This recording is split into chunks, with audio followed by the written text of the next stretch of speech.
Nagbabalik ang PTV Balita ngayon. Mas pinadali pa ng pamahalaan ang proseso ng pag-renew ng driver's license.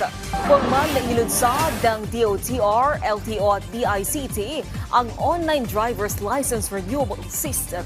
Bahagi ito ng direktiba ni Pangulong Ferdinand R. Marcos Jr. na gawing digitalize ang mga transaksyon sa gobyerno. Nakapaloob ang bagong sistema sa eGov.ph app. Malaking tulong ito upang maiwasan ang fixers at mapadali ang pag-renew ng lisensya.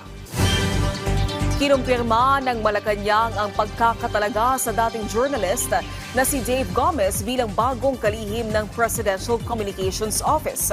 Kasabay nito ang appointment ni DOE Secretary Sharon Garin, samantalang magiging bahagi naman ng Board of Directors ng Manila Economic and Cultural Office si PCO Secretary Jay Ruiz. We are pleased to announce that President Ferdinand R. Marcos Jr.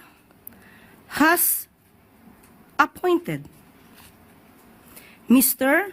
Dave Gomez as Secretary of the Presidential Communications Office and Attorney Sharon Garin as Secretary of the Department of Energy. Secretary Gomez brings decades of experience in journalism, government and corporate communications, having served as a senior reporter, Director General of the Philippine Information Agency and Communications Director at PMFTC Incorporated. Secretary Dave will ensure clear and truthful government messaging for every Filipino. Samantala, alamin natin ang ibang balita sa PTV Davao mula kay Jay Lagang. Mayong adlaw, kapin 750,000 pesos nga kantidad sa gituang shabuhang nasakmit sa sagunsod nga anti-drug operation sa Iligan City ug El Salvador City, Misamis Oriental. Subay sa kampanya Batok Droga sa Police Regional Office kon PRO10.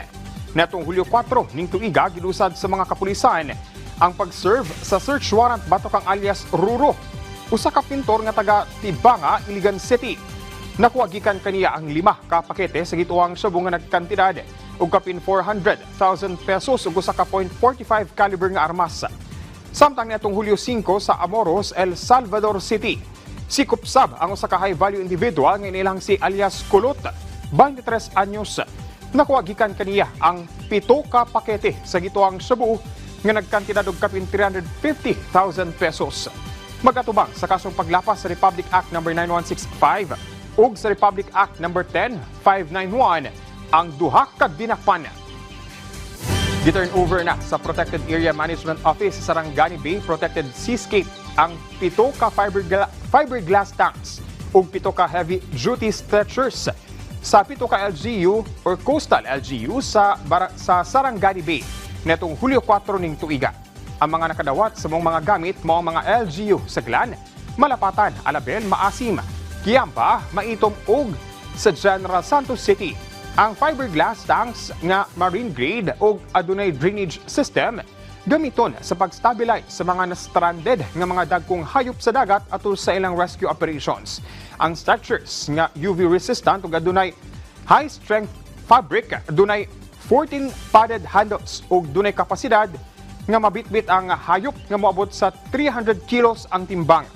Ang kagamitan gipalit pinaagi sa Integrated Protected Area Fund, isip kabahin sa padayon nga paningkamot sa marine conservation ug emergency response sa lugar. Tumong sa inisyatibo nga mapalig-on ang kapasidad sa mga lokal nga responders ug maprotektahan ang marine biodiversity sa Sarangani Bay. Ug mo kadto mga nagunang balita dinhi sa PTV Davao. Ako si Jay Lagang. Mayong adlaw. Daghang salamat Jay Lagang. At yan ang mga balita sa oras na ito. Para sa iba pang update, i-follow at i-like kami sa aming social media sites sa @PTVPH. Ako po si Naomi Tiburcio para sa Pambansang TV sa Bagong Pilipinas.